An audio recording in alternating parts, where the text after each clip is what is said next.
అందరికీ నమస్కారం. జర్నలిస్ట్ పార్థసారథి పొట్లూరి గారు Donald Trump deep state link అనే శీర్షికన మనకి అనాలిసిస్ అందిస్తూ ఉన్నారు. అందులో భాగంగా ఇప్పటికే 4 భాగాలు మన ఛానల్‌లో అప్‌లోడ్ అయ్యాయి. ఇది 5వ భాగం. 6, 7 మిగతా భాగాలు కూడా రానున్నాయి. దయచేసి ఈ కంటెంట్ నచ్చినట్లయితే పూర్వపు వీడియోలు కూడా చూడండి. తర్వాత వచ్చే వీడియోల కోసం మన ఛానల్‌ని ఫాలో అవుతూ ఉండండి. యాజ్ ఇట్ ఈస్‌గా ఆయన ఏం రాశారో అది మీకిప్పుడు తెలియజేస్తున్నాను. ఏదో ఒక విధంగా F-35ని మనకి అమ్మాలని పట్టుదలగా ఉన్నటువంటి డీప్ స్టేట్ ఇప్పటికే తన ప్రచారం మొదలుపెట్టింది. మోదీజీ F-35 కొనడానికి సుముఖత చూపించినట్లుగా లీకులు వదులుతున్నది. ప్రస్తుత పరిస్థితుల్లో మనకి 5th జనరేషన్ స్టెల్త్ ఫైటర్ అవసరమే. కానీ దాన్ని మన దేశంలోనే తయారు చేసుకోవాలి. Bharat 5th generation fighter jet అయినటువంటి అడ్వాన్స్ మీడియం కాంబాట్ ఎయిర్‌క్రాఫ్ట్ అభివృద్ధిలో పురోగతి సాధించినా దానికి కావాల్సిన 5th జనరేషన్ స్టెల్త్ ఇంజిన్ సమస్యగానే ఉండిపోయింది. కావేరి ఇంజిన్ ఇంకా పూర్తిగా సిద్ధమవ్వలేదు. ప్రస్తుతం తేజస్ మార్క్ 2 కోసం 99 GE F414 ఇంజన్ల కోసం ఆర్డర్ ఇచ్చింది. జనరల్ ఎలక్ట్రిక్ ఏరోస్పేస్ హెచ్ఏఎల్తో కలిసి మన దేశంలోనే F414 ఇంజన్లని తయారు చేయాల్సి ఉంటుంది. కానీ ఆ దిశగా అడుగులు పడుతున్నట్లుగా లేదు. 2023 జూన్ నెలలో హెచ్ఏఎల్ సంస్థ GE ఏరోస్పేస్తో MOU కుదుర్చుకుంది. MOU అనేది తుది అగ్రిమెంట్ కాదు, కేవలం అవగాహన ఒప్పందం మాత్రమే. 2025 జూన్ నాటికి GE ఏరోస్పేస్ మన దేశంలో హెచ్ఏఎల్తో కలిసి F414 ఇంజన్ల ఉత్పత్తి మొదలవ్వాలి అని MOU సారాంశం. గడిచిన 2 ఏళ్లు హెచ్ఏఎల్ ఎవరితోనూ ఇంజిన్ విషయంలో ఒప్పందం చేసుకోకూడదు అనే లాక్ ఉంది MOUలో. కానీ ఇంతవరకు తుది అగ్రిమెంట్ పూర్తవ్వలేదు. ఫైనల్ అగ్రిమెంట్ అయ్యి GE ఎప్పుడు మన దేశంలో ప్రొడక్షన్ మొదలు పెడుతుందో సమాచారం లేదు ఇంతవరకు. బహుశా F-35 కొంటామని MOU చేసుకుంటేనే తేజస్ మార్క్ 1Aకి కావాల్సిన F404 ఇంజిన్ సప్లై వెంటనే జరుగుతుంది కావచ్చు. తేజస్ మార్క్ 2కి కావాల్సినటువంటి GE F414 ఇంజిన్ టెక్నాలజీని బదిలీ చేయడంతో పాటుగా అది కూడా 80% టెక్నాలజీని మాత్రమే భారత్లో తయారీ కూడా మొదలు పెడుతుంది GE.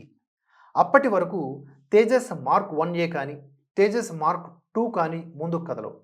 ఇంజిన్ లాక్ అన్నమాట. ఇలాంటి పరిస్థితుల్లో మన ముందు ఉన్న ప్రత్యామ్నాయం ఏమిటి? ఫ్రాన్స్కి చెందినటువంటి రాఫెల్కి ఇంజిన్స్ సరఫరా చేసేటటువంటి SNE CMA M88 ఇంజిన్ని తేజస్ మార్క్ 2కి వాడుకోవచ్చు. కానీ ఎయిర్ ఫ్రేమ్లో చాలా మార్పులు చేయాల్సి ఉంటుంది. ఇది కనీసం మళ్ళీ 6 నెలల సమయం పడుతుంది డిజైన్ మార్పు చేయడానికి. ఫ్రాన్స్ SNE CMAతో ఒప్పందం చేసుకోవాలి అంటే ముందు GEతో MOU రద్దు చేసుకోవాలి, లేదా 2025 జూన్ గడువు ముగిసే వరకు కూడా ఎలాంటి చర్చలు చేయకూడదు. హెచ్ఏఎల్ కనుక GEతో ఒప్పందం రద్దు చేసుకుంటే బంగ్లాదేశ్ ద్వారా మన దేశంలో చిచ్చుపెడుతుంది అమెరికా.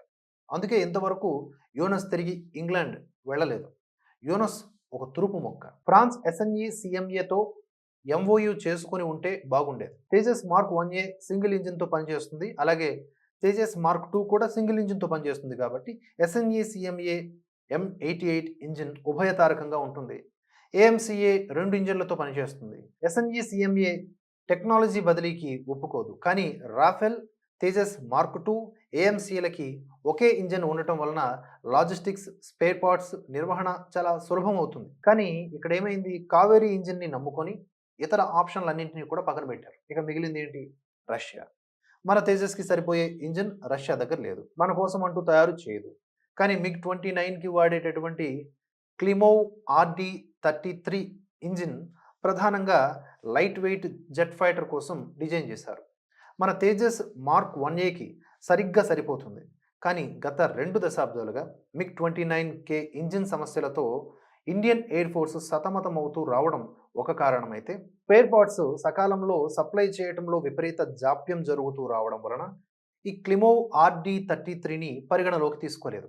MiG-29కి వాడేటటువంటి క్లిమోవ్ RD-33 ఇంజిన్ని ప్రస్తుతం మన దేశంలోనే హెచ్ఏఎల్ కోరాపుట్లో తయారు చేస్తూ ఉన్నారు. రష్యా దగ్గర MiG-29లు కొన్న దేశాలు మన దేశం నుంచే వాటిని సర్వీసింగ్ సేవలని పొందాలి. రష్యా హెచ్ఏఎల్కి టెక్నాలజీ ట్రాన్స్ఫర్ చేసింది. చైనా కూడా క్లిమోవ్ RD-33 ఇంజన్లని వాడుతున్నది. చైనా, పాకిస్తాన్ జాయింట్ వెంచర్ అయినటువంటి JF-17 ఫైటర్ జెట్ కూడా ఈ క్లిమోవ్ RD-33 ఇంజన్నే వాడుతుంది.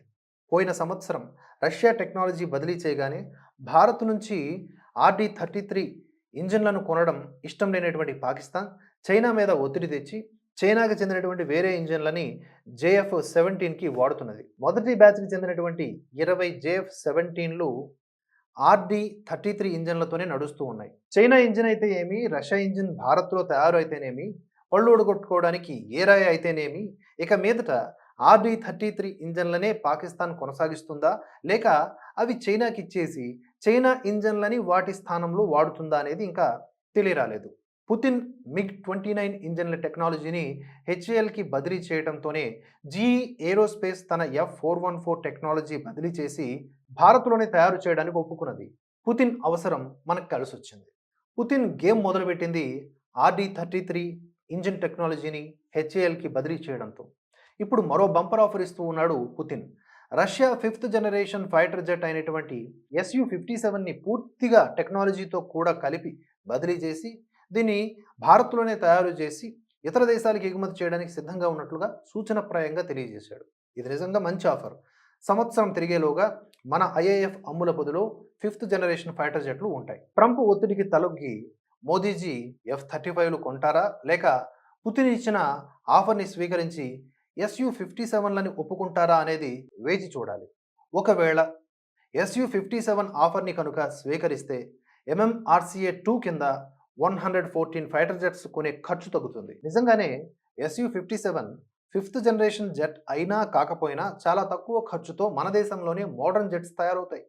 F-35 versus Su-57 pros and cons అనేవి తరువాతి వీడియోలో మీకు తెలియజేస్తాను. ఇక సిరియాని మాకిచ్చేయి, ఉక్రెయిన్‌ని మీకు ఇచ్చేస్తా అని చెప్పేసి అమెరికన్ డీప్ స్టేట్ ఆఫర్ గురించి కూడా మనం తదుపరి భాగంలోనే తెలుసుకుందాం. ఈ కంటెంట్ నచ్చితే కనుక తప్పకుండా లైక్ చేసి 10 మందికి షేర్ చేయండి. మీ ఒపీనియన్స్‌ని కామెంట్స్ రూపంలో తెలియజేయండి.